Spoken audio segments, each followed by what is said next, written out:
6010. Focus. Fantasy Focus. Hello, welcome to Fantasy Focus Football, presented by Wingstop, alongside Fields Yates and Mike Clay. My name is Daniel Dopp, here bringing you part one of our Week 15 preview. Playoffs are at our doorstep. We got a Thursday Night Football preview, a couple of very fun segments. Mike versus Momentum. We're going to take a little look at the Dopp-ler Radar. We've had a bunch of weather here, actually, in Connecticut recently, Oh so my it only God, feels so much rain. It's ridiculous. Yeah. It feels like we're in the middle of April, not in the middle of December right now. It's crazy. Did you just say playoffs? Playoffs? Yeah. Playoffs? Speaking of which, Adam Schefter on Get Up today, calling out Scott Clark and their playoff matchup in your War Room League. Wow. And you know the fantasy playoffs are here because Adam's fired up and it's on. It's on for everybody. It's actually pretty funny here. And just to be clear, yes, I think I mentioned it yesterday. I did not make the War Room League playoffs. I have a very Jekyll and Hyde career in that league. But that is here and there, but it's neither here nor there. I'm still sad. I'm sad. But, Shefty, for those who don't know, and if you watch fantasy football now, you probably have a general sense of this. Nobody, and I mean nobody, thinks about this stuff more than Adam Schefter. And obviously, he's the most dialed-in man in all of football. This morning at like 4:13 a.m., it might have been a little bit later than that, but it was early. Shefty is tweeting about how, with the fantasy playoffs upon us, and we'll discuss this more in the Thursday Night Football preview, we have Isaac Guerendo expected to play tonight, or it sounds like he's got a real shot to play. He will be thinking about this all day, every day. Shefty has an excellent team. Scott Clark has a very good team as well. He just started slow, so he needed to work hard in the second half of the season. But Scott Clark always finds a way. Something about him in fantasy football. His teams are always good. It's probably why he's our boss. That's because, yeah, and he does the same thing. He thinks about ball all day long, too, as well. So, yeah, I'm with you. By the way, tell you what, if Adam, you talk about how he thinks about this all day long. If he has a sense on something, you at least need to sniff around on that sense. Because what are the two, would you say, the biggest busts in terms of fantasy investment over the last decade? Probably CMC this year is maybe in the top two. Le'Veon Bell would be the other one. Yeah. And I remember I was here at ESPN working, and Adam being like, I wouldn't do it. I wouldn't take him. I wouldn't take him. And we all had him number one. Yep. And sure enough, and this year, of course, same thing. He was just like, I don't know. I don't feel good about it. Him and I spent an hour negotiating a trade in the preseason because he got we just spin the wheel. We have a lottery, and he got the number one pick in the War Room League draft. I've never seen someone so downtrodden in my entire life. Usually, because in a 16-team league, you can win it from any spot. Stephania won it from pick 16 just last year. But as you know, you like those premium picks. Schefter gets picked number one. He was disconsolate. He was trying to get me to trade right away, and we almost did. I finally said, I'll just take Christian McCaffrey. Maybe you should have. Yeah. It worked out better for him than you. Did he took McCaffrey one overall. He took McCaffrey one overall. He's like the best team in the league. Yeah, he also took Jordan Mason as a backup. He just did a great job with all of his starting running backs. He got the insurance policies. Anyways, yes, we have a big show today. The playoffs are here. Can you believe it? I can't believe it. I want to ask you guys one more question before we go into this. On my way to work, I usually use one specific Maps app. Do you guys use one in particular? You Waze, Google Maps? I usually do Google Maps, but it depends what I'm doing. Like longer trips, I might use Waze. I've been so excited because Waze, and I don't know how long this has been a thing, but right now Nate Bargatze. Yes, I did. I already activated that. Yeah. Okay, he's giving me directions on my way to work, and I love it. It's my favorite thing ever. Wow. So that's my guy. I love Nate. Shout out to our guy, Nate Bargatze. He's a ton of fun. All right. We got a handful of segments to dive into today, including that Thursday Night Football preview that you talked about, Phil. But let's kick things off with a little segment, a playoff edition, you might say, of Mike versus Momentum. Mike versus Momentum. Mike Clay, Jonathan Taylor posted a season-high 25 carries in Week 13, but then had a bye here in Week 14. Is there a chance that the bye week killed his momentum, or are you nervous about this Broncos matchup? I don't know that he had momentum with Anthony Richardson under center. I mean, there's some pluses, some minuses. I mean, you look at his fantasy point totals are similar with and without Richardson this season. But look, under 9 fantasy points in 2 of 3 games since Richardson came back from that benching. He did have 23 or more touches in 2 of those games. But here's the problem. You look at the 7 Richardson games so far this season. It was the first 3 of the year, Week 8, and then 11 through 13. 14.2 fantasy points per game. Had just 119 carries per game, which is good, but just 1.4 targets per game. Yeah. That's 6% of the targets that allowed him 6 catches, 79 yards. And his most recent game, he actually caught a touchdown, but that was his only catch in that game, and that's something you can't really count on. If you want a silver lining here, he does have 10 carries inside the 5 and 5 touchdowns with Richardson this season. Richardson has 6 carries inside the 5, so he's still getting those opportunities. But the fact is, that lack of passing game work is a big problem, and it basically means you have to get 20 carries and get him pushing 100 scrimmage yards and to get into the end zone to pay off, because you're not going to get much in terms of the receiving. And by the way, this week they're playing Denver, which is another reason he's further down our rankings, because if you're not going to get it on the ground against the team that has the lowest EPA allowed to opposing rushing games, so let's say he ends up with 15 for 45 and doesn't score, I mean, you might get 1 catch for 7 yards. I mean, we're the fantasy playoffs are here, so I don't think he's a lineup lock right now. And by the way, Denver, you look at fantasy points allowed, they're kind of mid-pack. That's because they allow a lot in the receiving game, again, where Taylor's not going to really help you out with Richardson under center. So big reservations for me. I'll tell you what, I'm uncomfortable ranking him this low. I don't know about you guys, but I think it's justified. I think it really is justified for him to be around 20 or so. Don't you hate it when Mike comes in with like 30 numbers? Because it's like, well, what am I going to say to that? I have him as RB21. I didn't have quite as many numbers as Mike, and I guess I am 4 spots higher. I still think this is close to a yes or no decision for me. All of my Jonathan Taylor teams are either not in the playoffs or not playing this week, so I feel fortunate not to have to make the decision. Yeah, that's a good point, actually. Yeah. So, but the good news is that I guess like what could have happened is week 13 may have fooled you, I think is what Mike is suggesting, because everybody saw the big week 13 and the receiving touchdown. Mind you, it was his only catch of the game, as Mike referenced, and over the last 5 games, a grand total of 29 receiving yards for Jonathan Taylor. Nice. So still such a non-factor that this is kind of like Gus Edwards on steroids from last year. I don't know if you said this, tough Mike. matchup. Broncos have only given up 5 games of 13.2 or more fantasy points so far. So with everything you just laid out, unless he's able to either have volume or find a way to get in the end zone, and obviously Anthony Richardson impacts that. Feels like this is more of a no-momentum than a momentum situation. Is that fair to say? I would agree with that. And I don't know if I agree that it's a yes or no, because I think there's situations where you might just have better options.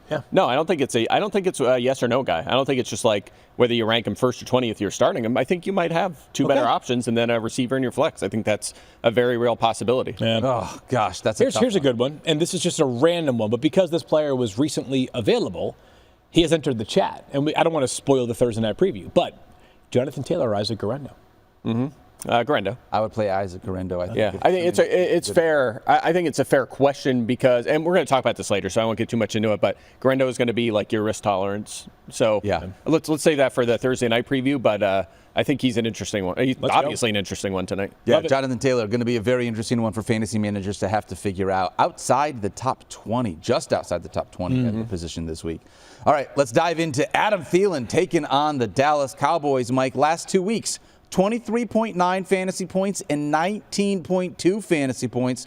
Can he keep old man momentum on his side entering the fantasy playoffs? Yeah, for sure. I think that it's justified, right? It's not momentum, it's volume. Volume is king in fantasy. So, yeah, I think he'll keep it going. I mean, double-digit targets in 2 straight games since he's come back healthy. Week 13, 8 catches, 99 yards, and a touchdown last week against what seemed like the Panthers Super Bowl against Philly. They almost upset them, 9 for 102, and didn't score a touchdown, but over 100 yards against a really good Eagles pass defense. I mean, he was pretty devastated at the end of that game. It looked like they lost the Super Bowl. I mean, that was a big game for them with them playing so well. A 29% target share for Thielen during that span. And again, I mentioned this 100 times over the last few weeks, but this isn't new. He had a great season with Bryce Young last year. With Bryce Young struggling a lot last year, Thielen still had over 100 catches. So it's not anything that we should be totally shocked by. Also, Dallas top 10 in catches, yards, fantasy points allowed to receivers. Do you see what Jamar Chase did to them on Monday night? 45 fantasy points. Pretty darn good. Helped me knock out or beat Matthew in the Dynasty League, which meant nothing because I'm just playing him again this week. But anyway, I think you have home field advantage this week, don't you? Yeah. Do I get points for that? No, but I actually think it did change some things, because I think it moved the seating around a little bit, but glad I lost. I guess if you had lost, then I might have played someone else. I don't know. But anyway. I'll tell you what I want to do. I want to find a way to implement, like at the old Verizon plans. Can we do rollover fantasy points? Yeah, totally. When you don't need them, let's just, I could have taken half of the Josh Allen points I got last week and rolled them over into the fantasy playoffs. Well, so not to bring this back to Shefty one more time, but I'm going to do it anyways. Last week, or maybe it was the week prior, 2 weeks ago, week 13, when Shefty pretty much clinched the top 2 seed in the war room, and truthfully, there's no first round bye, so there's not a ton of variance between the 7th seed and the 8th seed, and it might be as simple as the team that has the 8th seed or the 7th seed is the one that just got hotter late. You don't want to play them. But his team went off. Jaden Daniels, Terry McLaurin had those 2 touchdowns. Brock Bowers monster day, and he was like, "This is making me sick to my stomach." I'm like, "Why?" Just like, save it. Save it all for the playoffs. Exactly. That's occurred to me too. Yeah, I think about that kind of thing too. It's like, all right, this guy has too many touches. Like, I need him next week. Let's cool it. We got the win. We're on to the next round of the playoffs. Don't get hurt in the fourth quarter. Save the big game for next week. Even as fantasy managers, we're trying to pretend like we're real coaches to help our players totally 100% conserve a little bit for us for next week. Yeah, so I think I agree with everything that Mike said, by the way, except for his ranking is I've got Adam Thielen as wide receiver 27. Oh, wow. I moved him up to wide receiver 31. Mike, you've got him at where? Wide receiver? I'm a little lower. This is just 36. straight up a product of receiver being loaded with depth. Yeah. I mean, I have no issue with that. Okay. I thought he should be higher, but I wrote about this in the playbook. Like, he's a borderline lineup lock, so no qualms with that at all. 12 fantasy points is where the projection is, but still like him. Still like him as a viable start. Very easily in the flex consideration for sure. I've got him ahead of a couple guys on the Thursday Night Football game, although we'll save that. But if you had to choose between Deebo Samuel or Adam Thielen, that's fair. I would love to have that decision as the guy who has to play Deebo Samuel, probably in that dynasty league. Yeah, probably. not great. All right. Not certain yet.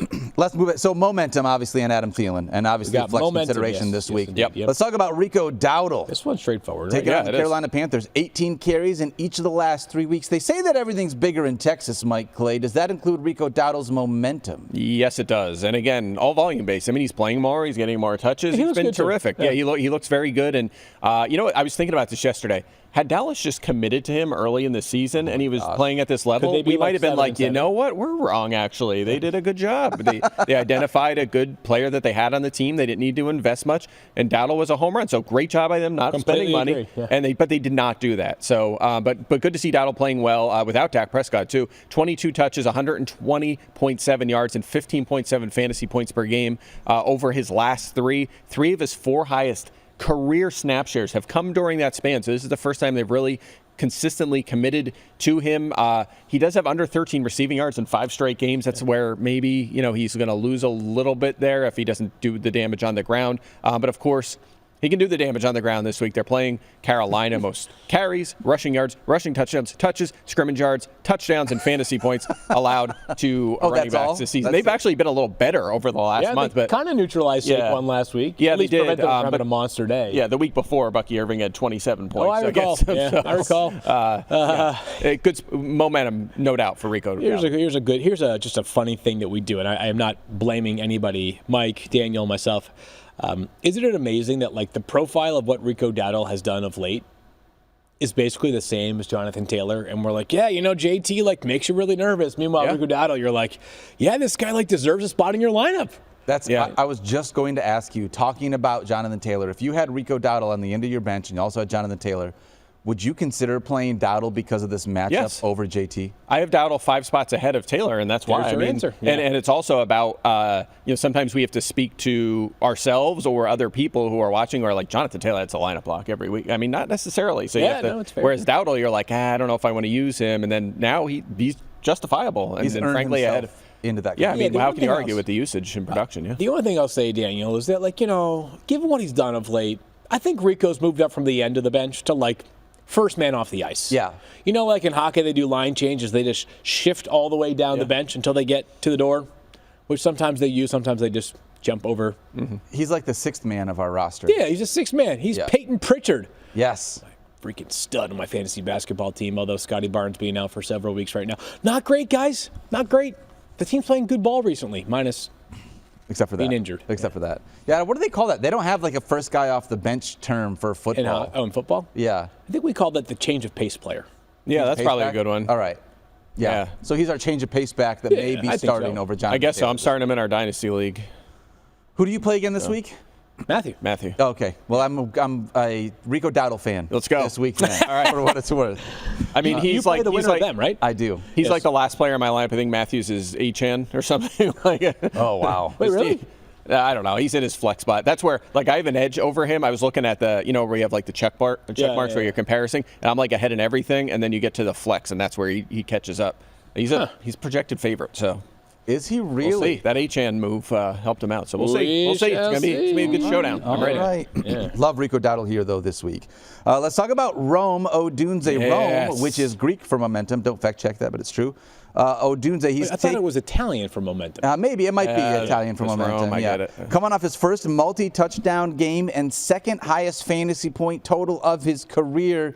Do you think the momentum continues for Odunze here against the Vikings? Yeah, I hope so, but I was so happy last week to see him score 2 touchdowns after we talked about him. Did multiple segments on Grind My Gears last week for Odunze, like where are the touchdowns to go with the volume, and finally we got them. Had 1 total in his first 12 games, and he's still underperforming in the touchdown department. His expected total is 5.1. He has 3 touchdowns this season. The reason he hasn't turned the volume into usage is his 37% off target rate this season. That is highest among all wide receivers. He's 9th in routes. He's 12th in end zone targets. And if you look at targets between the big 3 receivers in Chicago since Thomas Brown took over 4 games, Odunze 32, Moore 38, Allen 35. It's very close between those 3 guys. Minnesota, a very good defense, but teams throw on them so much, and they attack the receivers, and they've put up a ton of points, the most fantasy points, catches, and yards allowed to receivers this season. So, yes, I think all Chicago's receivers are in a good spot this week. We might not see Stephon Gilmore once again this week, too, which would be a little bit of a detriment to that secondary group. So I think what Mike was saying is that Rome was not built in a day. It took 12 weeks to get That's what it was. Sure did. Well said. Dang it, that was a good one. Thank you. Actually, it reminds me of, I grew up in Boston, for those probably already know, but there was something during my childhood called the Big Dig, and basically they took all of the roadways in Boston and made them underground to make the city much easier to get through. Easier to get through, Daniel. Yes. Easier to get through. Hold on. That was the idea. That was the conceit. Mike and I got lost. We have our own. Yeah. I know you guys had quite a trek getting back from Boston. It's still a very complicated city to go through. Our producer Tyler also got lost along the way. The estimated cost, like when they announced it, it was something like, it's going to cost $1 billion. By the end, it was like $13 billion. Naturally. At the beginning, it was supposed to be like an 18-month project. It took about 12 years to get done, and I'm not exaggerating. But the reason I always think of that Rome wasn't built in a day is that this was their way, the city of Boston's way of pacifying the people that were actually going through and having to deal with the crazy, chaotic mess that was the Big Dig. It was just massive sign, like as you were entering, kind of where the TD Garden is, and it said, Rome wasn't built in a day. ... If it was, we would have hired their contractor. Stop. That's and I'm funny. like, you son of a biscuit. That's so good. Never, ever cease to amaze me how long that thing took. Yeah. And then the sign's just dilapidated because it's been there for so long. It's just falling apart. Yeah, by the end, it was like half the letters had fallen off because it was so old. Yes. For anybody who's from Boston or Massachusetts that recalls the Big Dig, I am sure they are empathizing with what I am talking about right now. That's so good. And for what it's worth, it still didn't work. No, we were just going back and forth. 3.5 hours to get home from Boston. I can tell you, it is a little better. It's still not perfect. It's a little bit better than where it was. Not yesterday, though, right? I saw a picture of it like flooded in one of those tunnels or something. Yeah, go figure. So much rain. So much it's rain, ridiculous. Let me ask you this question. I think we're in on the momentum bandwagon right now. No momentum. Would you have more momentum for Rome Odunze heading into the fantasy playoffs or Keenan Allen if you guys had to choose? I think probably Keenan Allen by a slight margin, but it's pretty close. Mike said 38 to 32 in targets. Yeah, I think I have Odunze like 3 spots ahead of Allen this week, but it's a toss-up for sure. By the way, you mentioned Stephon Gilmore. He probably would have shadowed DJ Moore in this game, so him being out helps the cause. Yeah, we don't for know all for sure. They have an extra day, obviously. Wait, this is Monday night, right? This is Monday night. Yes. Okay. There are 2 Monday night games this week, people. That's by right. The way. There are. 2 Monday night games. We not only have the Bears and the Vikings in Minneapolis, we also have the Raiders playing host to the Falcons. Monday Night Football in Vegas. Mike, will you do that for me? The Raiders. Not bad. That was Not bad. Yeah, that wasn't too bad. I'll work on it. You know what? I don't know if we're going to bring them up tomorrow. I don't think we have them on. Oh, yeah, never mind. Got him on the show note? Yep, it's All on right. the show. We'll talk I forgot. then. I forgot which note it was. All right.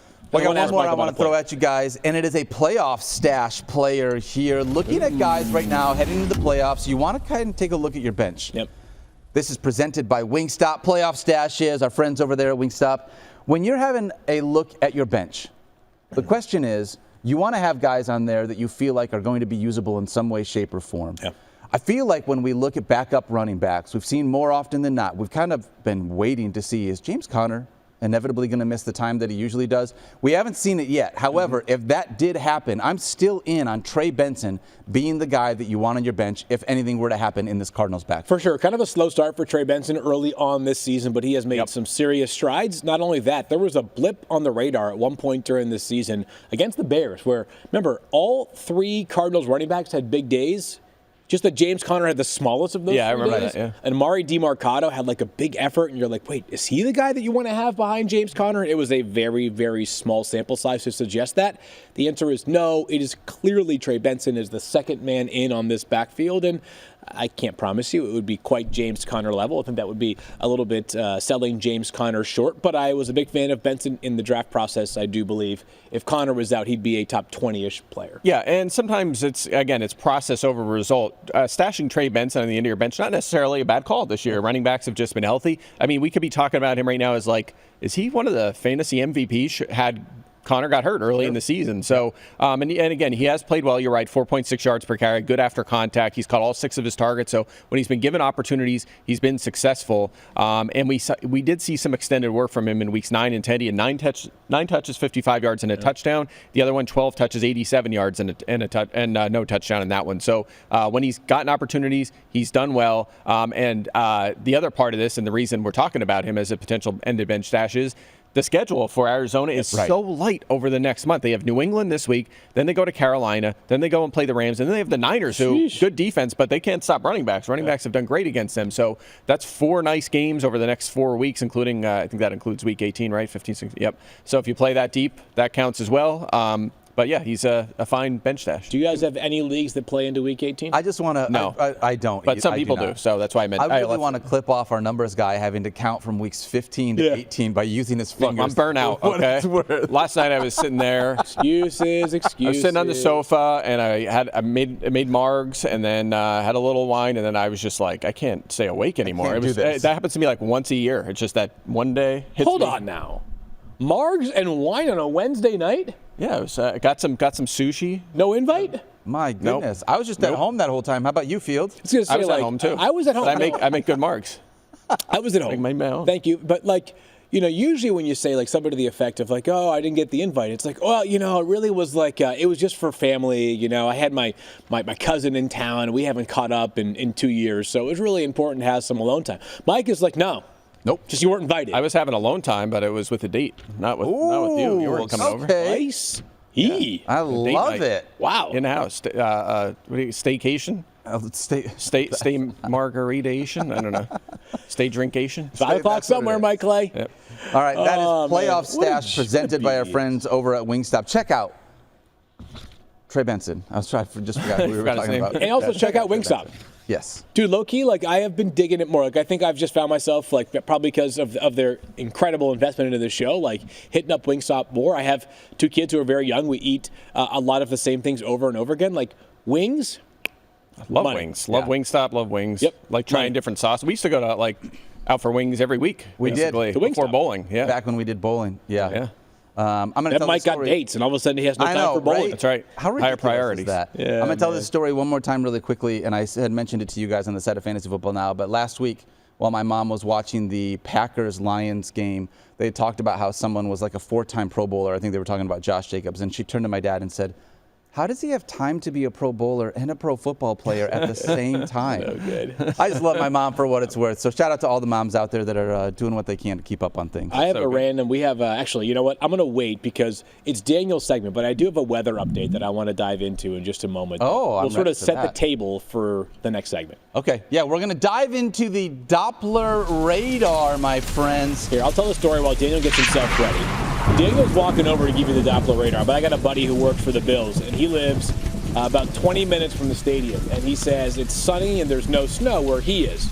But he's also snowed out from work because they're expecting between 2 and 3 feet at the stadium itself. So he lives 20 minutes away and he's totally fine, but the stadium's going to get around 2 to 3 feet today. That sounds awful, Field Yates. Time They of the might year. they might practice in Detroit by tomorrow. All right, Daniel, take it away. Welcome into the Dopp-ler Radar, my friends. The Playoff Radar. I'm going to start in Carolina. All right, what do you got? Skies are looking bright for Chuba Hubbard with the 4th easiest schedule heading into the fantasy playoffs and with the unfortunate injury to Jonathan Brooks in the backfield. Skies are clearing not just for the Carolina Panthers here in Carolina, but for fantasy managers as well. Chuba has at least 15 fantasy points in 4 of his last 5 games with 6 total touchdowns over that span. It's looking like sunny skies ahead for Chuba Hubbard through the 2024 playoffs, but that's also just like my opinion, man. So how do you guys feel about it? Great. Big Lebowski reference right there. Mike, you want to start? Yeah, I mean, I obviously agree. I mean, this guy's a lineup lock for sure. 30 touches last week. That was the second most of his career, and the most he's had was, 4 weeks earlier. In Week 10, he had 32 touches. By the way, Dallas, second most touchdowns allowed to running back, so no doubt about it, lineup lock here for Hubbard. He might play 100% of the snaps this weekend. He might. I mean, it's going to come darn close to it. Obviously, Jonathan Brooks, Raheem Blackshear as well, also now Miles Sanders still. Miles Sanders still out for the Panthers, so it could legitimately be like, if you told me it was 95% of the snaps on Sunday, I wouldn't be surprised. Although it's Week 15, so Mike Boone's getting work. That's just his time to shine. Preseason, late season. So Mike Boone will probably be up this week. Don't like that. Love Chuba Hubbard's playoff schedule as well as this week, like you mentioned, against Dallas. All right, I'm going to talk about Brian Thomas Jr., my friends. Storm clouds right now are forming over Brian Thomas Jr. Pretty sweet right here. He's been awesome so far, but here he's staring down a couple of really tough defenses like the Jets, 4th fewest receiving yards, 2nd fewest touchdowns to wide receivers, as well as the Titans, who have allowed the fewest receiving yards to the wide receiver position this year, and the Raiders, who are mid-pack at the position. However, they've only given up 15 fantasy points to 7 different wide receivers. It's been tough to be able to score on them. Now, he has had incredible volume over the last 2 weeks. I do want to mention that 22 targets, but I'm suggesting that you temper expectations heading into the fantasy playoffs. If you are banking on big things from BTJ, make sure you bring an umbrella for your fantasy team. How do you guys feel about Brian Thomas Jr.'s playoff That was pretty schedule? well said right there. The other big concern is obviously the quarterback situation, right? Yeah, no doubt about it. I will say this. The Jets' pass defense has struggled as of late, 12th most fantasy points to receivers over the last 4 weeks, so maybe that helps a little bit here. Also, very much like Hubbard, where he has no competition. Like, remember, there's no Gabe Davis. There's no Christian Kirk. Evan Ingram hasn't done anything. Brian Thomas last week handled 40% of the targets and 71% of Fields' favorite stat, air yards, last week. Yes. So they're going to get him the ball. And he has either, what's that? Those count for points. They do if you catch him. He has exactly 86 or 87 scrimmage yards in 3 straight games. So he's playing well, and I'm not as worried about the Jets' pass defense as I was in weeks past. So I think there's hope for him. There's a reason we ranked him so high. I'm just saying temper expectations. That's all. That's all it is. I'm not saying don't start him. Just tempering expectations. All right.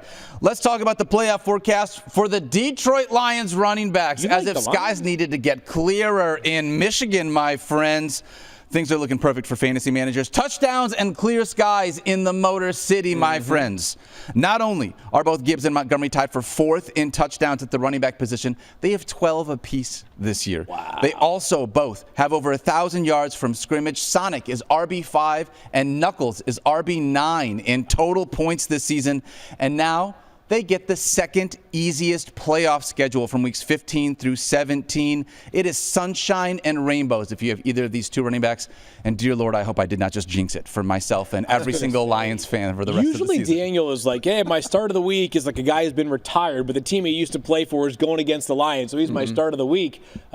But it's hard to argue with that. No, it's a great schedule. Even against the Bills this week. I mean, the Buffalo Bills. I mean, we just watched the Rams. Did you watch Kyron, what he did last week? Yeah. 31 carries or whatever Mike said, 31 total touches for Kyron Williams last week. Yeah, I'm in. No doubt. Yeah, Bill's still struggling against running backs. And Gibbs and Montgomery, so fascinating. Like, we could just rank them 1-2 every week, and it's fine because you're starting them. But the reason we don't rank them that high is because, like, they've just had really good floors, but kind of lacking ceilings a little bit. Like, Gibbs is actually... he's been under 13 fantasy points in 2 of his last 5, but his worst week is 26. His worst finish at running back is 26. And same thing with Montgomery. He has finished better than RB8 once, but he's been top 25 all but 1 week this season. So they've really given you pretty decent floors throughout the entire year. Great floors, frankly, compared to every other running back. Yeah, especially within a committee situation. Love the guys in Detroit for the fantasy playoffs. All right, last one here. Isaiah Pacheco. We have been waiting for his return, but a cold front is moving in. You can't see it behind these powder blue eyes here on the screen, unfortunately. You just really can't. I don't think you can see Missouri in this map because my big face is over top of it. Yeah, you can't. That's Why are you so gigantic? Well, Mike. Because it's his segment. That's it. That's it. Thank you very much, Field Yates. All right. Isaiah Pacheco faces the Browns in Week 15, who have allowed only 4 running backs to hit 15 fantasy points this season. Then he gets the Texans in Week 16, who've allowed the third fewest touchdowns to the running back position so far, and the Steelers in Week 17, who've allowed the fourth fewest rushing yards this season. Expect some difficult and cloudy skies with a high chance of frustration. And if that happens, I told you about it first. And if it doesn't, it's because we trusted Mike Clay's strength of schedule, and it's his fault. Wow, Well, I hey. like that answer then. Yeah, I don't. I will say this. They're playing the Browns this week. They mostly shut down running backs in the passing game. Pacheco can do a lot on the ground. They've allowed the fifth most rushing touchdowns to running backs this season. So or the fifth most rushing touchdowns this season. So maybe that helps Pacheco. If he finds the end zone, you're going to feel okay about it. And because we haven't talked about this too much from last week, worth noting that Isaiah Pacheco played 48% of the snaps in Week 14. That was up from 33% of the snaps the week prior. Meanwhile, Kareem Hunt dropped from 40% of the snaps to 31% of the snaps. Safe to say that he is officially the change of pace back now in Kansas City. 4 targets, 2 catches last week for Isaiah Pacheco, for those that are wondering how his workload looked. Yeah, it's 16 touches. You'll take that. I mean, Pacheco, that player, getting you 16 touches, and it could continue to rise. That's still playing fewer snaps than he did early in the year by a lot. So, yeah, feeling better about his prognosis. I will say the only His thing forecast, thank you very much Yes. for following along with this segment, Mike Clay. I wish I had one of those clickers that weather people have. Sure. I didn't have that. However, Move from one screen it to the felt next. weird. You know how weird that segment just felt to get up from this seat and do On this something show? not sitting down? Yeah. We've been in these seats literally all season long. Did you like Yeah. it? It was nice to stretch my legs. There you go. I gotta be Yeah, honest. that was Change one of of the pace. first questions I asked when we got the studio was, can we get up and walk around and do stuff? And then you sneak that in on us. Yes, well, you know what?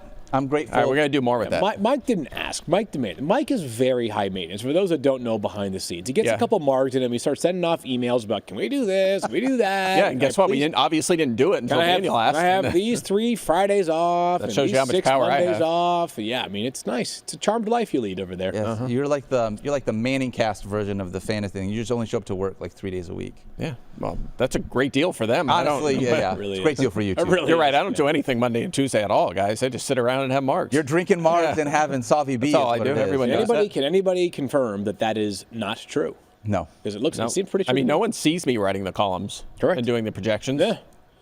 I'm not sure. Do you put Savi B in with the Margs? Or- Absolutely not. What's wrong with you? That was the What a wild meanest you've question. ever asked. I was just wondering, can you do it? I feel like you can make I don't margaritas think with a so. lot of different things. What is the Tequila. perfect food to go with Savi B? With Savi, well, they say fish, right? But I'll drink it with anything. I don't care. Like Stefania would smack me for Even yeah, mentioning having fish. like steak with Savi B, but I'll do it anyway. All right. This guy cracks me up. I got a couple of questions heading into Week this is a 15, good one. my friends. This is the player that I'm sort of curious Mike's stance on him because he's such an unknown, or at least was until a couple of weeks ago. But let's get it, Daniel. Yeah, this is a tough one for me. Sincere McCormick, Week 15, taking on the Atlanta Falcons. This is a guy that literally, speaking of weather, just came onto our radar within like the last 2 weeks. He was not a guy that we were trusting or had even thought of the entirety of the regular season. Yeah. Now there's a shot that you're thinking about starting him in a win-or-go-home week in the fantasy playoffs. How are you projecting Sincere McCormick, Mike Clay? Yeah, so I have him with 10.2 points. This isn't a guy that I go into a week thinking he has to be in my lineups or I feel super optimistic. Remember, this is the Raiders offense. We're going to Desmond Ritter now. A lot of issues at the quarterback We're position not sure on and that. scoring. Well, presumably, but Maybe. I would say he's the favorite to start. Would you agree with that? I would not. You would not? I think it's close. I think there's a real chance that Aiden O'Connell. Yeah, okay. Either way, Yeah. you don't feel great about them scoring 4 I would say touchdowns. not like we're going from I'm not Tom sure. Brady to. Are we even sure he's better than Ritter? I don't I'm know not that sure on that's that true. either. I mean, Yeah. Ritter obviously didn't work out in Atlanta, but he had some decent games from a fantasy perspective down there. Look, McCormick is a good story. His workload has increased the last 3 weeks. He looked okay last week, career high in snaps with 38 carries, 15 routes, 12 targets, 3, 65 yards and 14 touches in week 13. Last week, 89 yards and 17 touches. Yet to score a touchdown. Yeah. The rushing efficiency has been good. Not a ton in the passing game yet. And they're facing Atlanta. They've only allowed 4 rushing touchdowns to running backs this season. That's second fewest. And we do expect Alex Madison to play in this game. Now, by all accounts, McCormick's still going to be the lead rusher. You would expect some Abdullah in passing situations. Madison ideally would be in passing situations, but I worry that there's not going to be enough here. Is it 13 to 15 touches and a bad offense and no touchdowns? I don't know if that's a guy that I feel great starting. I am not positive we will see Alexander Madison this week or going forward. Zamir White was placed on injured reserve, so you don't have to worry about him for the rest of the season. Antonio Pierce said that Alexander Mattison this past week was down as an inactive because of a numbers game. So what would be the numbers game that would change from last week to this week that would make him active? So I think there's a report that I think he said yesterday that he would be. He expects him to be active this week. we'll But see. I don't know that he's going to really factor in. Yeah. But he could, Well, seven Antonio touches Pierce or said seven yesterday that Sincere McCormick is locked in as RB1. He's going to get even more work than he has. All right, So well, that's good. I mean, he is saying some of the things that you like. This guy's going to get more by the eye test. Clearly the best running back that this team has had all season. He was not a zero in the passing game. Like, I thought there was a chance that McCormick could have 13 carries last week and literally not run one route. Yep. 3 targets. So not crazy work, but still some. Jonathan Taylor wishes. Yeah, seriously, right? 3 targets. They do have the 8th easiest schedule per, I can't remember who it was, but some guy online has a rest of season schedule rankings. Probably J.J. Zacharyson or someone Probably like that. JJ, Or, yeah, he's great Sigmund at what he Bloom, does, yeah. Evan Silva, one of them Yeah, guys. could be one of those probably. guys, yeah. So that's helpful, right? The 8th easiest schedule. The question is just like, how many touchdowns is this team scoring the rest of the way? Yeah, agreed. many? Probably 1 to 2 per game Yeah. in that range. I was Yeah. gonna 7 say over the last 4 games. Over 4 games. Yeah, 7 maybe. Yeah. Brock Bowers might be a decent bet for 2 of those. Yeah. Jacoby Myers might Myers will 2. score 1. Trey Tucker will catch a 152-yard touchdown. Yeah, correct. Maybe this week. Good Yeah. matchup. Yeah. So anyway, I think he's a fascinating player in a deeper league. If you've been really hampered by injuries, I think he can be used in a desperate scenario. But definitely a good story. Like, definitely a good find for them. A guy who's been through a ton, and they're saying a lot of the right things about him. I just fear there's like not a massive ceiling with this player. Agreed. Yep. Where did you say you went to college? UTSA. UTSA. Okay. Tariq not- Woolen, Marcus Davenport. They've got a transfer this year, Trey Moore. They've got a corner, Zoff Frazier this year. Texas San Antonio? Correct. So, Yeah. all right. Boom. University of Texas San Antonio. Way to go, They've had Mike some guys. Clay. That's one of them schools you go to, on NCAA 14 when you want to rebuild a franchise. You go down and look for one of those teams with 4 letters or Yes. something. Some Or- guys. They've had Marshall some was guys. mine, but you can go a lot of places. Yes. BYU. One of those Air schools Force, that has 4 letters, like South Marshall. Florida. But Yeah, I not wasn't much of gonna a say counter anything. over I wasn't going to say anything. MARS. I don't know. Yeah. I love being able to see undrafted free agents, honestly, be able to get some work in the NFL. Like, it's a great story. Major knee injuries. Like, he's come back from a Yeah. lot, has looked good. So it's a cool story. I would like to see this player do really well. He's what we hoped Zamir White would be. Yes. Yeah. Honestly. Totally, yeah. What a disaster that was. All right. Let's talk about the Dolphins. Yeah. Are we back in? Burning question heading into week 15. Back in all the way on Tyreek Hill and Jalen Waddle. I think one of these is much easier than the other. Agreed. Yeah. But Tyreek Hill, it feels like we are all the way back in on with the kind of volume that he has been getting. Would still love to see more targets. However, with Tua just lighting the good world week. on fire, it's Yeah. been fantastic. I am more wondering, Jalen Waddle. You guys have him as a flex play this week? I do. He's got 20 or more fantasy points in 2 of his last 3 games. It's really good. He had 11.6 the week sandwiched in between those 2 games. So he's been trending up. The offense obviously is playing very well as a whole, and perhaps not coincidentally, they can't run the ball. Yeah. They are incapable of running the football anymore. It's meant great things for not just Devon Achane, but Tyreek Hill, and I think enough that Jalen Waddle is back in as a flex consideration. He is wide receiver 34 for me. Yeah, 12 targets last week, his most since week 8 of last season. So it's been a minute since he's been up that high. Yep. His targets the last 4 games, though, 12, 4, 9, 3. And that's been kind of the story a lot of the year. I mean, you mentioned 20 plus 2 of his last 3. Also under 12 in 10 of his last 12 games. So I feel better about him, but he's definitely a boom bust play. I mean, this could be just one of the duds again. He's just been back and forth. So 33 in my rankings. Houston has a lot of the second most touchdowns receivers, which I suppose helps the cause a little bit. But yeah, no more than we'll say a fringe flex option, maybe a wide receiver 3. Okay. Let me ask you this question. Okay. Just like when I'm just going to think of some names off the flex consideration. If you feel like you have some, please feel free to throw them out there. But Jalen Waddle or Rome Odunze? I think I have Waddle like a by spot like one ahead. spot. Yeah, Dang it. Okay, but that's a close one. Yeah, right? it's really close, yeah. Jalen Waddle or Adam Thielen? Adam Thielen. man, I have Waddle just ahead too. These are close. They're real I close probably to have each these guys other. projected 0.1. Right. points These are the apart. questions that you love when people send you. Yeah. Like when a close friend of yours sends it and you're like, you really want to let this person, you really don't want to let this person. I don't want to let him down, right? But what you're really asking me is like, do I like 50 or do I like 50? Yeah. Like 50% of I'm looking here. 50%, right? Thielen's projection 12.1. Waddle 12.4. I thought I had another one that was 12.1 down here. Too, Rome Odunze is probably real close to that. Oh, yeah. They're 12.5. 12.5. Okay, they're so all right 0.4 apart, yes. What if it's not a wide receiver? Would you rather play Jalen Waddle or Jonathan Taylor this week against the Broncos? 12.9. Okay, Go Taylor. They're all kind of like dart throws. Yeah, I then, guess is what I'd you're go saying in Taylor. that area. I like the questions when people are like, would you rather play Jalen Waddle this week or would you rather play Justin Watson? Those ones Well, are I like easier. those ones. Those they're ones are easy. easy. And then Watson Those are the catches questions like I like. Yes. Watson. Yeah. Oh, agreed. Yeah. Watson will catch a 52-yard touchdown on his only target and outscore Right. him, and Correct. then you're like, Yes, that's how that it guy works. knows nothing. Mike, exactly would you how- play Nick Westbrook-Akine or Jalen Waddle? Jalen Waddle. All right, see, that one was just easy. Who has All more right. touchdowns over the last 9 weeks? Nick Westbrook. Nick Westbrook-Akine, for sure. You always shorten his last name. You don't like the Akine part? I can't say it. It's just one of them things where my brain, Akine. good, After yeah. someone says it, I could say it, but I don't know. Nick He was Westbrook? Nick Westbrook for a while, and then he was. added the Akine He did- on he there, had the hyphen I'm on getting it. there. Okay. My confidence is coming back that I All can right. say it.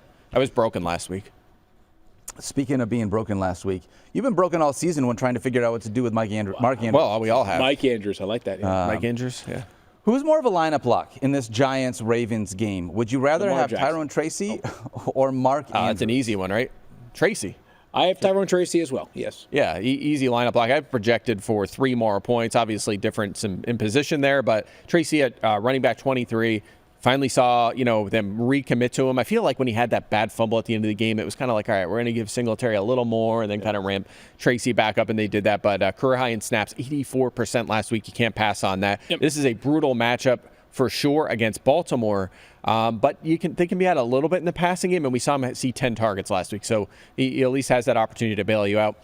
As for Mark Andrews, look, he's found the end zone in 6 games this season. There is only double-digit fantasy games of the season. That hasn't always been the case throughout his career. He didn't need a touchdown to get yardage and catches and be a double-digit scorer and a high fantasy producer. But, look, he's been under 5 fantasy points 5 times, including 2 of his last 5. So it's not like the slump's gone. It's still happening. He's still all over the place, and you're just hoping for a touchdown. The Giants have allowed almost nothing to tight ends this year, but they've faced the second fewest targets to that position. So actually the fewest targets to tight ends. So not really worried about that matchup, but I think he's a borderline tight end 1. I feel stronger certainly about the prospects of Tracy. That was really well said, Mike. Yeah. A rare Mike Clay W. Thanks. Did you actually listen, or were you just like tuned out and then you're like, oh, yeah. I was sitting there and Mike's I was done like thinking to talking. myself, Yeah. I was like, that radar segment was really good by Daniel. I could go for a margarita. Oh, he's done talking. What were we talking about? Oh, yeah. Great job, Mike. No, it's that Mike- guy that's sleeping, and then Mike you're said stopping and 84 snaps. I had an 83% of the snaps last week, but that's neither here nor there. All right, well, we'll have to break it down. Yeah. Should we We'll sit do down? the Should we go watch the game and Yes. chart it?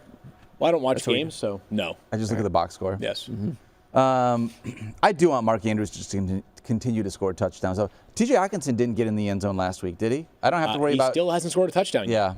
We had a bet that if TJ Hawkinson had gotten in the end zone for every single game the rest of the season, I was either going that's to right. cut I my forgot hair or about shave that my bet. beard. Oh, that's too bad. Yeah. The dream is dead. You know, do you guys ever see on Twitter where like somebody will post a fake press conference from a coach and it'll be AI?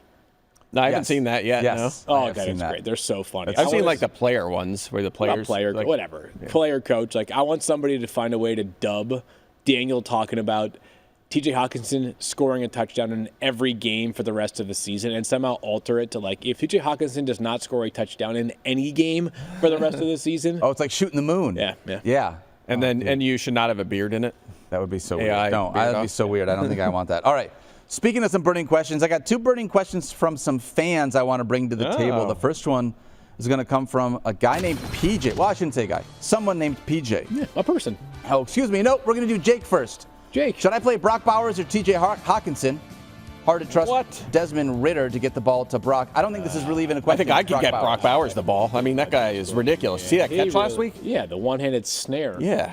God, he's What were so you saying? I good. wasn't listening. Bowers. What? I wasn't listening. What were you saying? Brock Bowers is a startable commodity in fantasy. I would choose him over TJ Hawkinson. Yeah, same. I mean, even for the potential for Desmond Ridder to start, which again we'll talk about that more on Sunday because we will know by then what at least the game status is for Aiden O'Connell. With a Monday Night Football game, we may not know definitively, but we'll at least have a sense on it. to Mike's point earlier, it's not like anybody who has been playing quarterback for the Raiders this season is exactly a Pro Bowl level player. It's been a bunch of below average starters. So the idea that Brock Bowers is quarterback dependent, I think, is a bit of a mirage. Hawkinson, really good player, has seen his snaps go up a little bit, but it's not yet a full-time player, and he hasn't scored a touchdown yet. Like, they still have two aliens at wide receiver, plus Aaron Jones, who are probably better bets to score a touchdown. All right. And Jalen Naylor. Because why not? You can't forget Jalen Naylor. Let's talk about PJ. They ask a question. First round of the playoffs, it's a PPR league. I have Cooper Kupp starting in my first wide receiver spot, but I'm not sure who to start for the second one. Would you play Malik Neighbors or Mike Evans? If you're wondering who is my flex, it's David Montgomery taking on the Buffalo So it looks Bills. like he had a... Congrats, PJ. Yeah, never mind. Cooper Kupp spelled with a C. It's just you see so often. You don't see Montgomery messed up very often. Yeah, and Montgomery was spelled wrong as well. And Kupp, yeah. Maybe he was typing maybe had a fast. couple marks. That's all. Yeah, that's what it is. No big deal. there you go. I've been there. Look, I get it. Neighbors is such a struggle because it hasn't happened for so long, but he's still seeing enormous target numbers. And you think like that first day I bench him, he's going to, go for 140 and 2 touchdowns because the volume usually leads to that when you're seeing double-digit targets. So I'm going to give him a little bit of an edge here, but I have no issue with Evans. Neighbors taking on the Ravens. Evans taking on the Chargers. Chargers have been more difficult defense. That's a good point. I mean, Neighbors has an excellent matchup here. Baltimore has just struggled to stop receivers all year long, and the Chargers obviously a tough defense. So I just put this all together because you said that a couple of margaritas can make you have some spelling errors. I got a text from Mike last night, and now this all makes sense. He texted me and he goes, "What are your thoughts on Belichick going to North Carolina?" I was like, "No, he's not going to North Carolina." They don't get it. You must have mistyped. There's no way he's going to North Carolina, is he? Field, yeah, he is. Is he really going to UNC? That wasn't the margaritas typing? Nope, that was real. Wow. Why Crazy, would that happen? huh? Why would that happen? Oh, man, I don't know. We can I know dive why. into that. That's It's a whole wild. other I conversation. know why he's going there. Why? It's what I said before the show. I mean, we've all been there. You play NCAA 14. Is there a second NCAA 14 reference? Yeah. It's the same thing, right?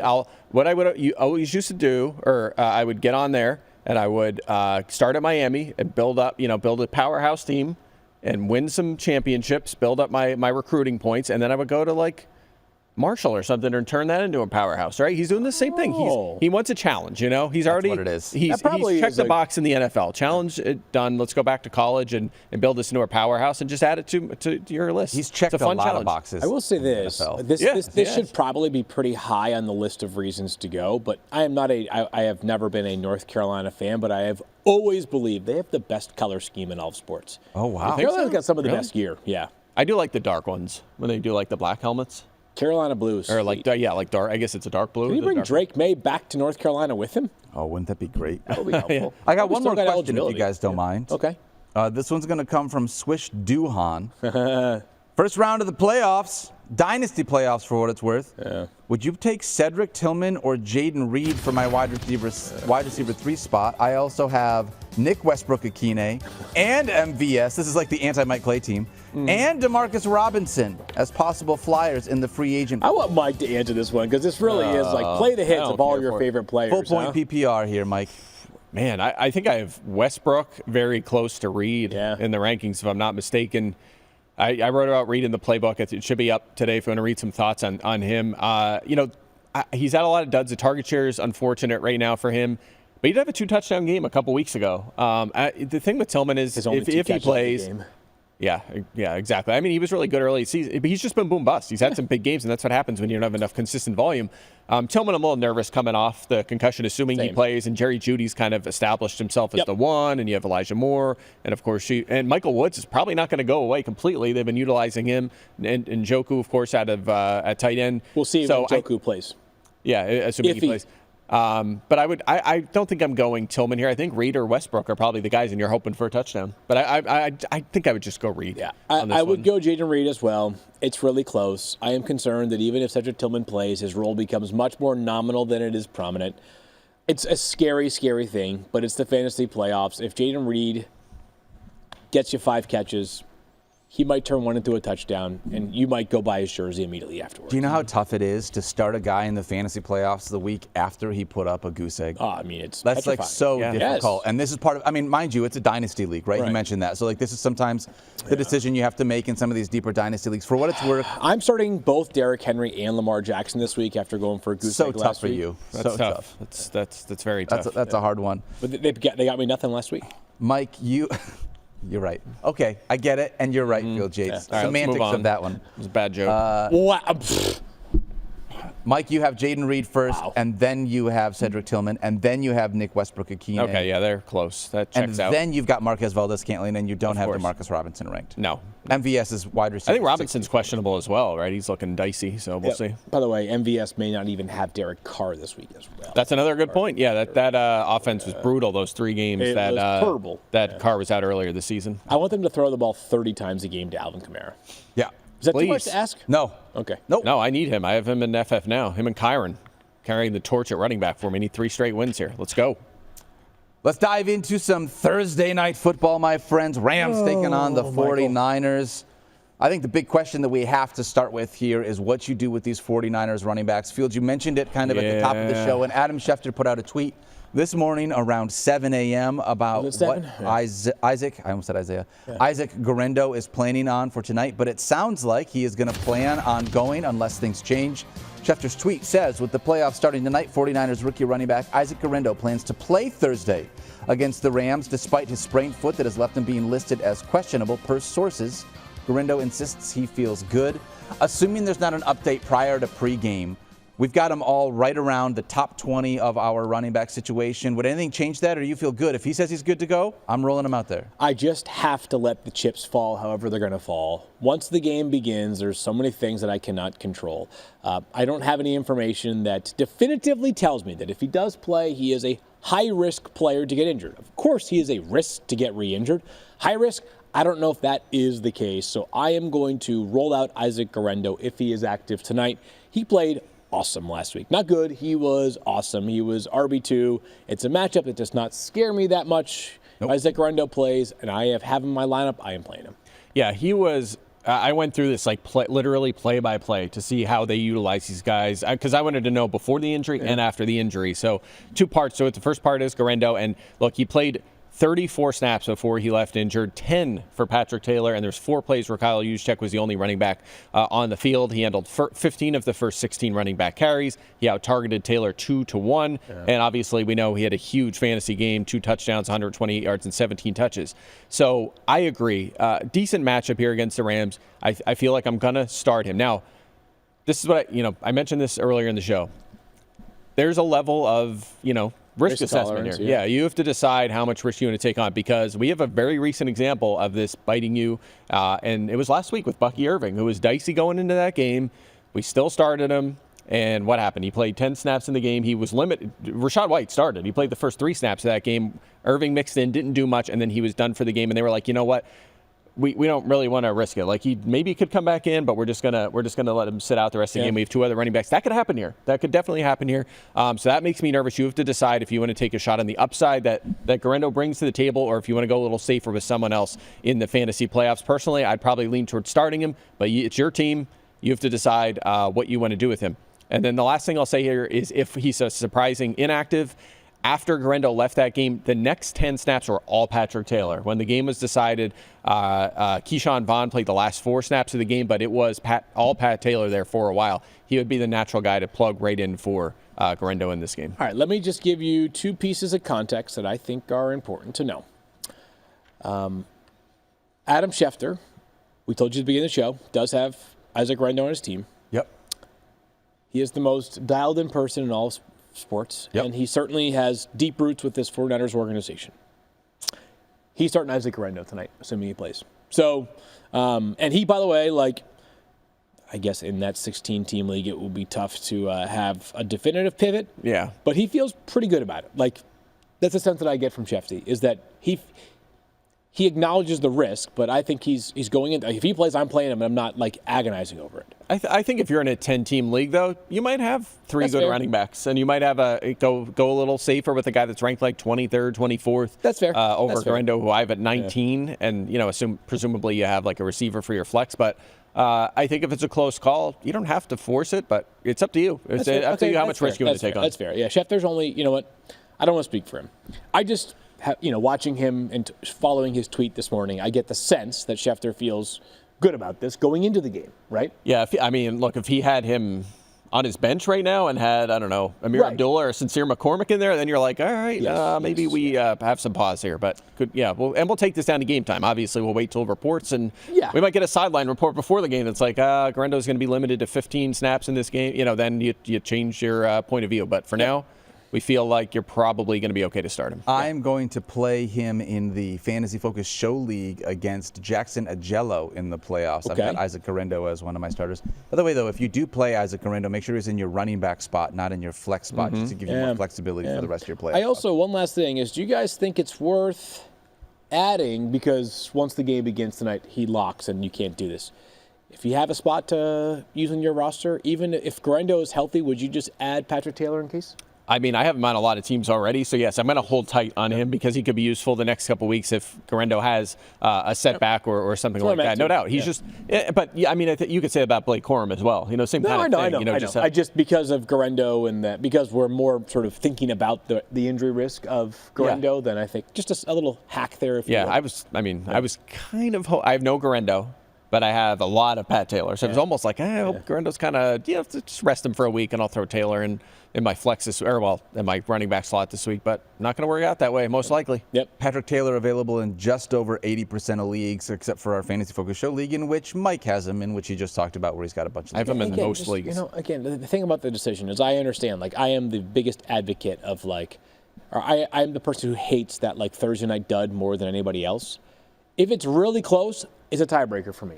But if it's like Isaac Guerendo versus, to your point, Mike, like some of the running backs that you rattled off earlier, where it's like, I have Isaac Guerendo, but my backup option is amongst the flimsiest starting running backs in all of fantasy football right now. Here's an example of one. If I have Isaac Guerendo and I'm choosing between him and Javonte Williams, based off what we've seen recently, I'd rather play Isaac Guerendo. No doubt. Yep. Go into it. Now, is it possible he gets you 9 points tonight? Yes, but once the game begins, nothing you can do about it. He also could get you 20 tonight. I got to be honest, I have been riding the Kareem Hunt bandwagon all season long, and it's been helping me get to the fantasy playoffs. Yeah. I'm thrilled that I was able to add Isaac Guerendo now that Isaiah Pacheco has kind of taken back over, because that doesn't even feel like a decision to me anymore. I was just in a spot where my running back had fallen off, and Guerendo gets to be a guy that I'm willing emotionally to be able to live with that decision based on what we talked about here. Are you starting or benching Deebo Samuel? He has not hit double-digit fantasy points in a month. Wide receiver 39 for me. A month. Yeah, it feels that bad. Wide receiver 39. I have a decision to make tonight. Deebo Samuel or in a 2 wide receiver only league. Deebo or Michael Pittman Jr. Oh, wow. Yeah. And Colts are playing Broncos. Oh, yeah, Surtain. He's definitely in jeopardy of seeing Surtain and all them perimeter outs. It's a tough call for sure. Yeah. I'm a little bit more optimistic about you guys and Deebo. I do have him ahead of Pittman for sure. Did have 5 carries last week. So we know, I know they didn't turn into much, but we know that at any given point, one of them can turn into something. He hadn't been getting carries like this for a while. I think especially tonight, they're going to use him in the game. Only 2 targets in that game, but did have 7 touches. So there's some reason for optimism. Also, the Rams have allowed the 3rd most touchdowns and the 3rd highest yards per target to receivers. Maybe he hits for a big play or 2 in this one. And also maybe, again, greasy wheel kind of deal here, squeaky wheel, I should say. Yeah. There's been a little chatter this week, and Brock Purdy spoke on it. So maybe there's something there. Maybe they try to manufacture some plays for him. I'm probably going to end up there because of the Pittman-Surtain shadow being in play, but man. Gosh, that doesn't feel good.